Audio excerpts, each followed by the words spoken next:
Okay, so Mr. Rodder's neighborhood today, it's kind of a little bit weird turn of events today.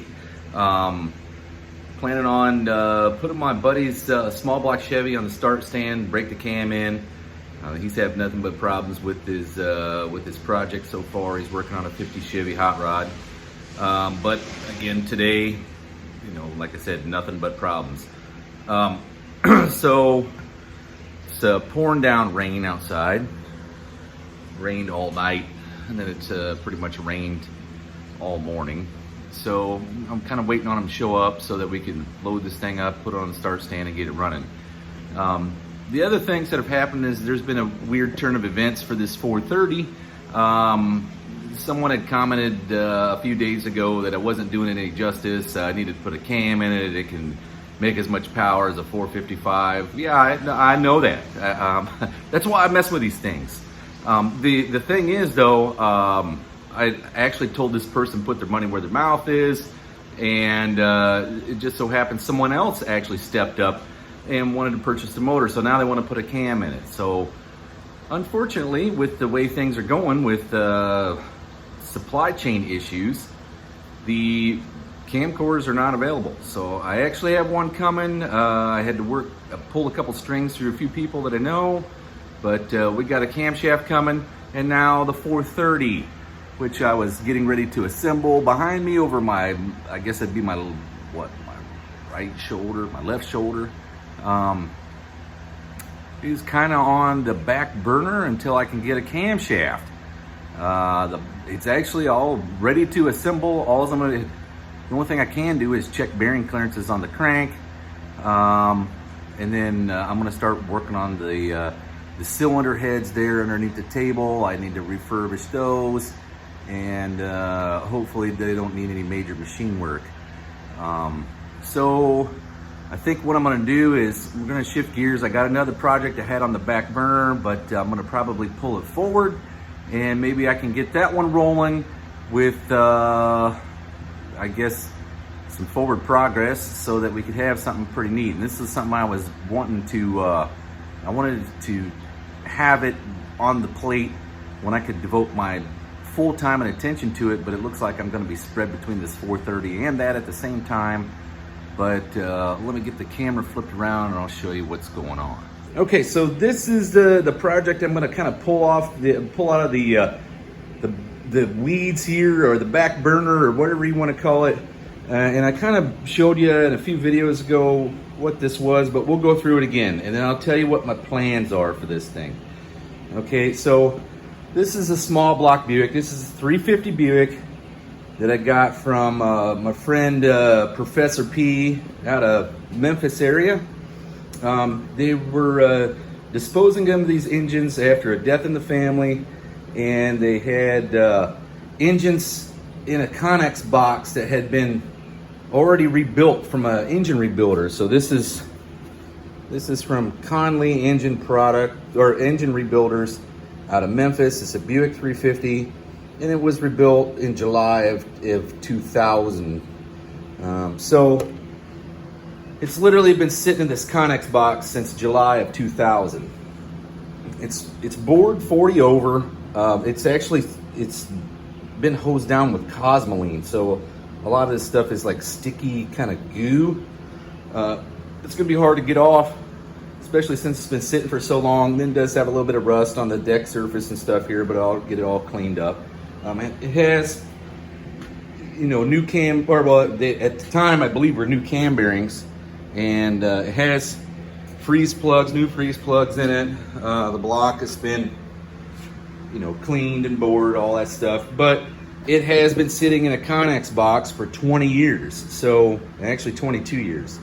So most of this stuff is actually just gonna have to be blown apart, cleaned up some more. I'll throw a new fresh coat of paint on it, but it is 40 over with new new 40 over pistons that are your standard 8-to-1 compression piston with the big dish. So some kind of aftermarket cast piston. You know, from an engine rebuilder, it's likely pistons that were from just a basic manufacturer. You know, they had there used to be quite a few manufacturers like Badger pistons and stuff, and that's probably what they are. It's just a stock replacement 40 over piston, no big deal. It's had none of the oiling mods done to it, so you can see all the casting flash in there and that jazz. And since I got to take the cam bearings out because they look a little worse for wear from sitting, I'll probably do some of the basic oiling mods on the block. I'm not going to go crazy. I am going to open up the oil pump suction side. It still has the 7/16 hole here, but you can also see that normally where they have these expansion plugs in here, this has threaded pipe plugs. And threaded pipe plug is always good when you want to run high oil pressure, but the problem is these things generally sit so deep. Here's your oil feed side, and it actually has a passage that goes up at this angle, okay? Now, this pipe plug being so deep probably is sitting in front of the oil passage to the main oil galley, which is gonna inhibit some of the flow. So what I'm gonna do is I'll pull these pipe plugs out. I got some from TA that are about half the depth, and I'll fit those in there so that we have good oil flow through it. I'm gonna open up some of the passages and make it flow really well. I know the crank looks pretty rough right here. I don't know if it's even salvageable, but I do have another crank. So, see what I can come up with. Now this one I was gonna call Project Boat Anchor because it literally looks like something that you threw out behind your boat. But it's gonna be a little bit different. Now I'm gonna assemble this as a stock short bar. It's gonna be a stock short block, stock set of heads. It's gonna have a little bit better springs on it. Some better push rods than the factory stuff. And we'll do some oiling mods on the timing cover. And it will be a stock pan, okay? So it's just gonna be virtually a stock long block Buick 350 with a better set of springs and a better set of push rods. The camshaft is going to be a stock replacement, or whatever actually is sitting in this parts engine over here is what it's going to end up being. Is that camshaft is going right in here, okay? So the neat thing is, about 20 years ago or 15 years ago, I had an intake manifold made for EFI for a Buick 350, and I'm going to try this EFI 350 setup out on this Project Boat Anchor and see what I can really twist out of this thing, because there's going to be some twists and turns, and I don't want to divulge everything that's going to be, you know, that can make this thing unique and different, because it will be, there will be not another one like it, and I guarantee you it's going to absolutely run all over just about any 455 that's streetable. So we'll see how it turns out, but we'll go ahead and start tearing into this thing, get it apart, find out how bad it really is, get as many things cleaned up as possible and what we got to replace to make it work. But that's what we're looking at, Project Boat Anchor. I'm going to bring it a little bit forward. I had planned on it in about 4 months, but now since I'm going to be kind of sitting behind, waiting for parts just like everyone else, we're going to get on this thing where I don't have to wait for any parts at all. And we're going to get it together and see what she'll do. Now, hopefully, if I play my cards right, since I brought this forward, the super stock 350 that is there I was planning on taking to the dyno. Hopefully, I can take both of them at the same time because it uses the same equipment to run the dyno. I got to have the 4-speed bell housing. It's got to have a flex plate on it, and I need headers for the dyno for a Buick 350, which I actually have a set. So we'll see what I can get done with this thing. I do need to get it apart and get it cleaned up as soon as possible, but stay tuned. That's kind of where we're at. I'm having to take a short break from the 430 while we're waiting for parts.